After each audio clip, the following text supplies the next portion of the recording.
This is a CBS News Special Report. I'm Tony Dokoupil in Uvalde, Texas, where, as you see there, Governor Greg Abbott and law enforcement officials, along with a congressional delegation, Republican from the state of Texas, are about to give an update on the investigation into yesterday's mass shooting at Robb Elementary School behind me. 19 children dead, 2 teachers dead, also an 18-year-old gunman opened fire with an AR-15, also dead, killed by law enforcement. Governor Abbott has begun to speak. Let's listen in. Has to have evil in his heart. But it is far more evil for someone to gun down little kids. It is intolerable and it is unacceptable for us to have in the state anybody who would kill little kids in our schools. Children are a blessing. God teaches us that. They're filled with laughter, innocence, and joy. Their love is a gift that parents get to unwrap every single day. Parents in Uvalde had that gift taken away from them, stolen by a demented person. Days before yesterday, when these children were at school, some were receiving awards for perfect attendance. These kids will never attend school again.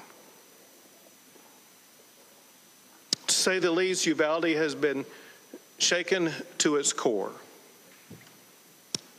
Families are broken apart. Hearts are forever shattered. All Texans are grieving with the people of Uvalde, and people are rightfully angry about what has happened. Events like this, they tear at the fabric of a community. Our job is to ensure that the community is not going to be ripped apart. All Texans must come together and support the families who have been affected by this horrific tragedy. What they need now more than ever is our love. What they need is uplifting from all of our fellow Texans and all of our fellow Americans. And let me emphasize something that I know you all know. But the reality is, as horrible as what happened, it could have been worse.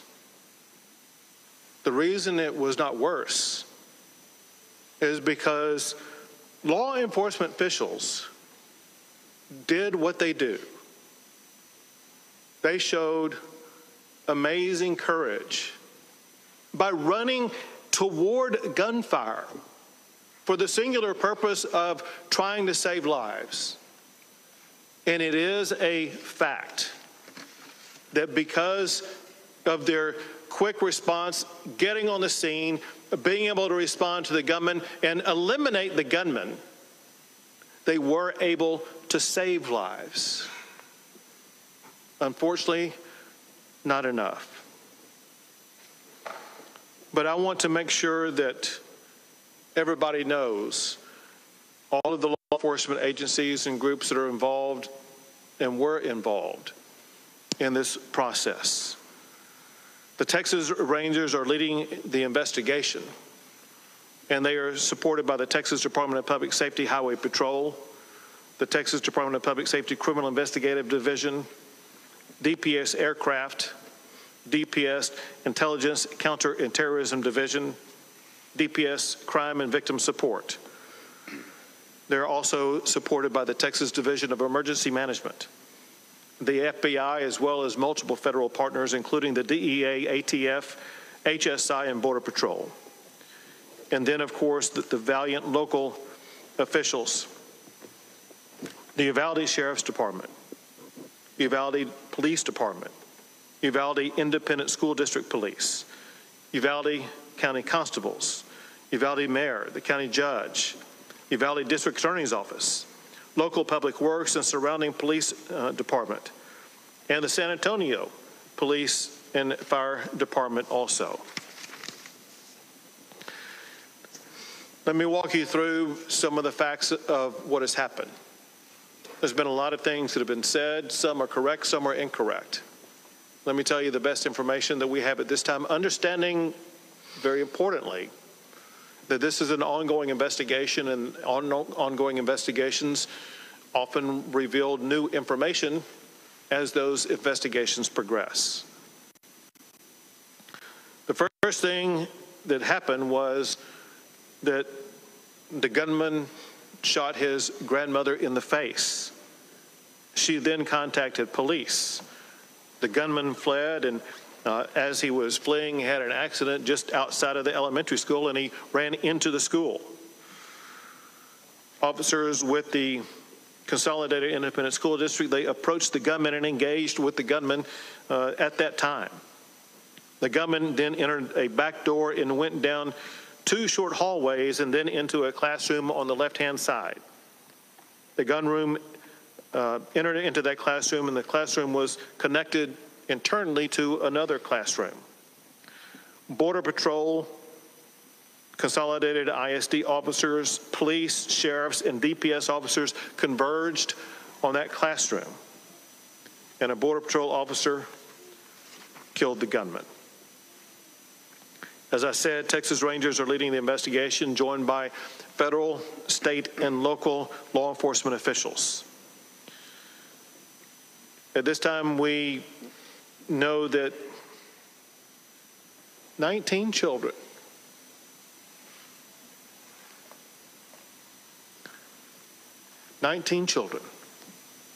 have lost their lives. 2 faculty members lost their lives. In addition to that, there are 17 people who are injured, but their injuries are not life-threatening. All family members of all of these students and faculty members have been contacted and informed about the circumstances. Officials are working with parents to ensure that their parents are going to be able to see their children. Parents should contact victim services at the county fairplex. We know that there are parents still striving to make a connection. All parents are welcome and urged to contact victim services at the county fairplex. The gunman was 18 years old and reportedly a high school dropout. Reportedly, there has been no criminal history identified yet. He may have had a juvenile record, but that is yet to be determined. There was no known mental health history of the gunman. He used one weapon, which was an AR-15, using 223 rounds. There was no meaningful forewarning of this crime other than what I'm about to tell you. As of this time, the only information that was known in advance was posted by the gunman on Facebook approximately 30 minutes before reaching the school. The first post was to the point of, he said, "I'm going to shoot my grandmother." The second post was, "I shot my grandmother." The third post, maybe less than 15 minutes before arriving at the school, was, "I'm going to shoot an elementary school."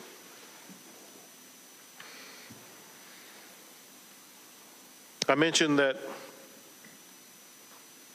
during the shootout that took place at the school, in addition to the students and the faculty, there were 3 officers who were injured who were all remain in good condition.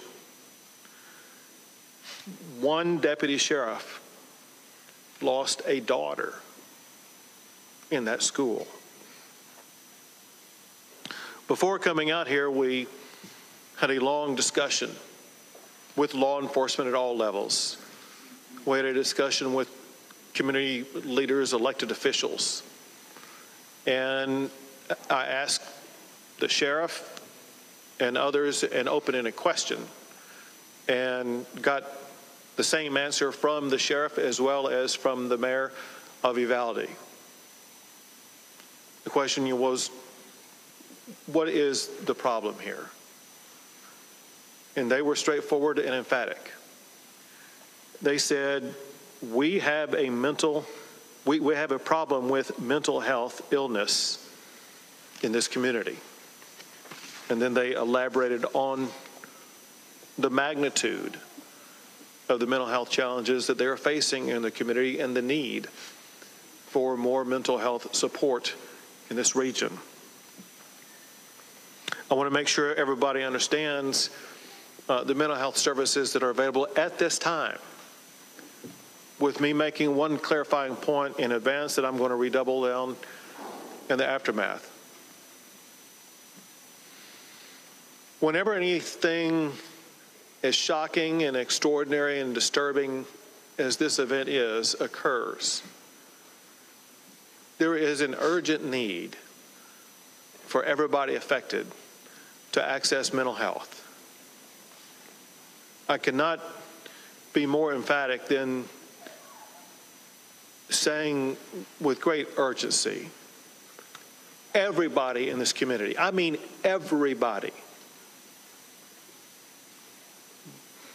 the victims, the families, family members, friends, the law enforcement involved, but the entire community is in utter shock about this. Some physical wounds that were sustained by the officers, they're going to heal in the coming days. The mental and emotional wounds are far harder to see and last far longer. The state of Texas, working with federal and local officials and agencies, we're going to be here for a long, long time. And one key point that we will focus on is making sure that everybody in this community has the access they need for as long as they need it to address with the mental and emotional health care needs that they have. I want to list various agencies and make sure these are made available to the public. The mental health services currently available are from victim services from across the area from federal, state, and local levels, including the Family Resource Center at the Uvalde County Fairplex. Schools have crisis teams at the Uvalde Civic Center. They provide wraparound services for families who are affected. The Texas Child Mental Health Consortium, created by the state legislature in 2019, is available to assist. The Bluebonnet Children's Advocacy Center is available to provide services for children. The Texas Health and Human Services Commission is on site and will be available for ongoing provision of services. The Texas Education Agency is providing supplemental counseling services. The Texas Department of Public Safety Counseling is providing counseling services for law enforcement. And the FBI is also bringing in mental health services for law enforcement. It cannot be overemphasized the importance of law enforcement officers, all of them, seeking out and obtaining this mental health counseling. The District Attorney's Office for Victim Services has a phone number available for all victims, and candidly, the entire community, in a way, is a victim here. And I was provided their number to give out to you publicly. This is the number for the District Attorney's Office for Victim Services. The number is 830-278-2916. And at this time, I will pass the mic to Lieutenant Governor Dan Patrick.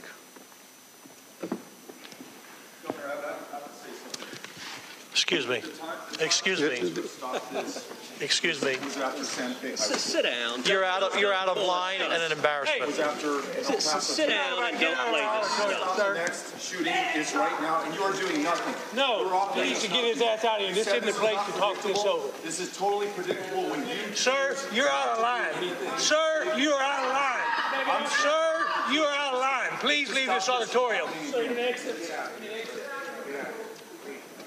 I can't believe you're a sick son of a bitch that would come to a deal like this to make a political issue.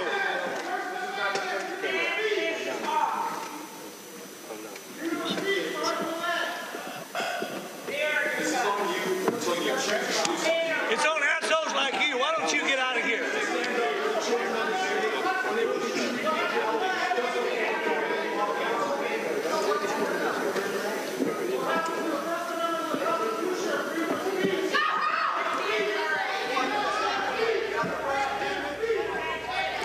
You have been watching a news conference a couple miles from where I'm standing featuring Texas Governor Greg Abbott, confronted at the end of his remarks by Beto O'Rourke. We could not make out what Mr. O'Rourke was saying, but some profanity from the stage from the deputy governor, the lieutenant governor of Texas. We presume the issue was over a key question from the press conference. Governor Abbott said in private to law enforcement and recounted the story to the public. What is the problem? And his answer, You are crying as we speak. his answer was mental health, not guns. Hearts are broken. Let's listen back in. Governor Greg Abbott is addressing the crowd once again. Do anything to heal those broken hearts. We all, every Texan, every American has a responsibility where we need to focus not on ourselves and our agendas. We need to focus on the healing and hope that we can provide to those who have suffered unconscionable damage to their lives and loss of life. We need all Texans to, in this one moment in time, put aside personal agendas, think of somebody other than ourselves, think about the people who were hurt, and help those who have been hurt. And this time, Lieutenant Governor will speak. I was just about to say that there will be plenty of time. We're going to cut back in here as the Lieutenant Governor begins his remarks. His earlier remarks directly to Beto O'Rourke, former congressman now running for governor from the great state of Texas. He said, "You sick son of a word I can't repeat, sit down, you are out of line."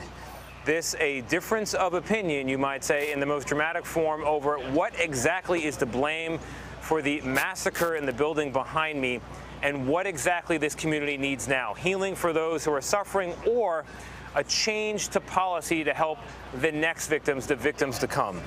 Let's go now to Janet Chamberlain, who was at the press conference. Janet, you were in the room. My goodness, could you make out what was being said by Beto O'Rourke? Well, I did see what happened just before the press conference started. I was in the third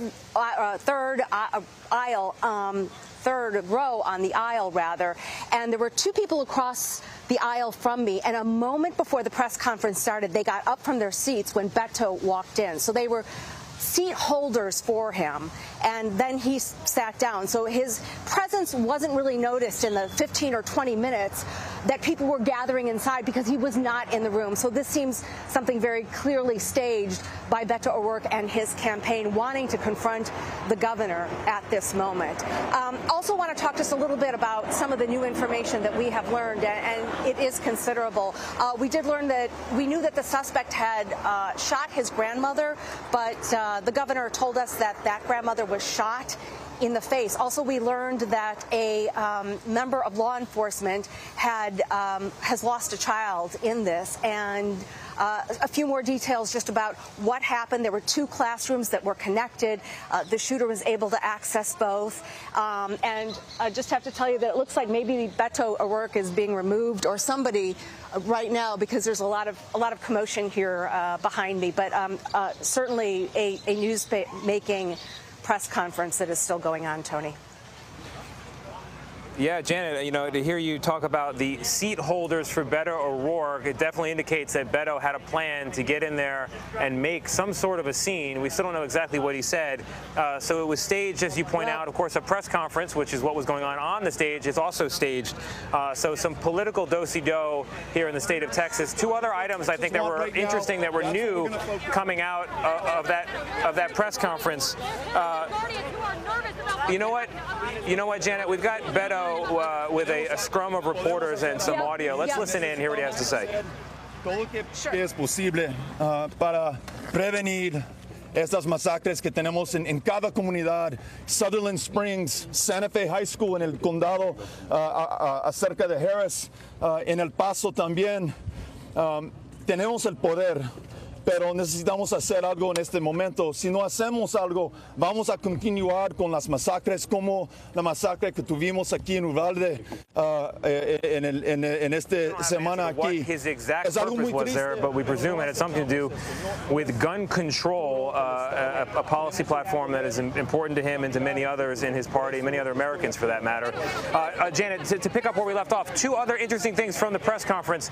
The gunman using a back door, I didn't know that. And then making his way to an empty classroom with some sort of a sliding door or access to then a full classroom. That's the tragic route there.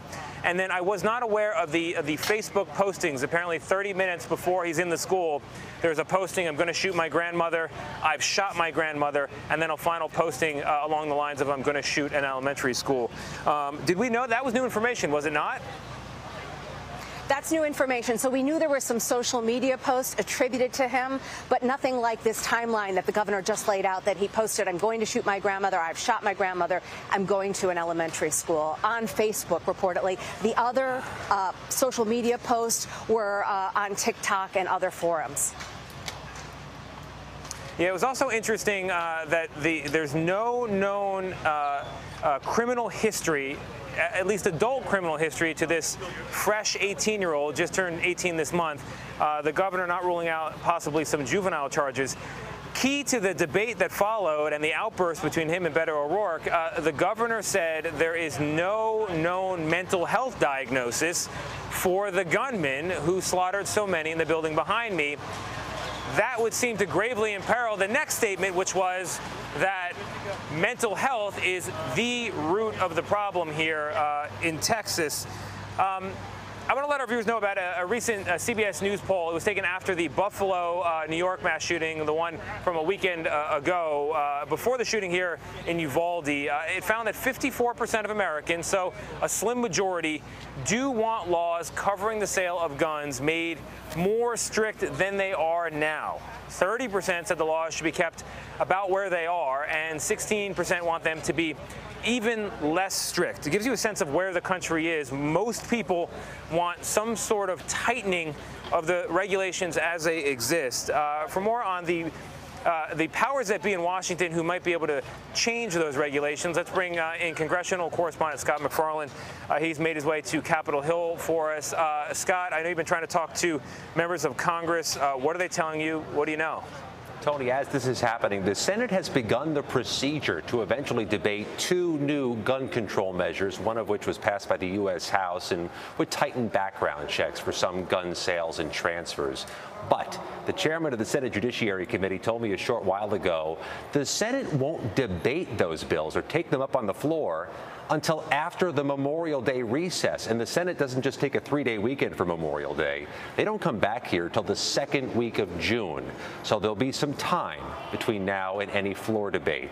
Some of the centrist senators are talking about a possible negotiation over red flag laws. That's the law by which a judge can order a gun removed from somebody deemed remain dangerous, but there was another red line drawn today by that pivotal Senator Joe Manchin of West Virginia. The moderate Democrat told us he is not going to support removing the filibuster for these gun control debates. The filibuster requires a 60-vote threshold to pass gun control law, and there are simply not 60 votes in the U.S. Senate at this moment in time, and pretty much anything, much less gun control. One other note, Tony. Republicans today here at the Capitol were talking about school hardening, providing more money for more armed police or more school apparatus to protect against gun crimes. But we checked with the Department of Justice. Just last year, they handed out tens of millions of dollars to local school systems for school hardening. Tony, that's in addition to the local tax money that is regularly spent on that endeavor. It's an interesting suggestion, Scott. You know, a lieutenant in the Texas Department of Public Safety told me earlier today that this gunman was engaged by at least 2 law enforcement officers on his way into the building, and that degree of hardening was not enough to keep him out.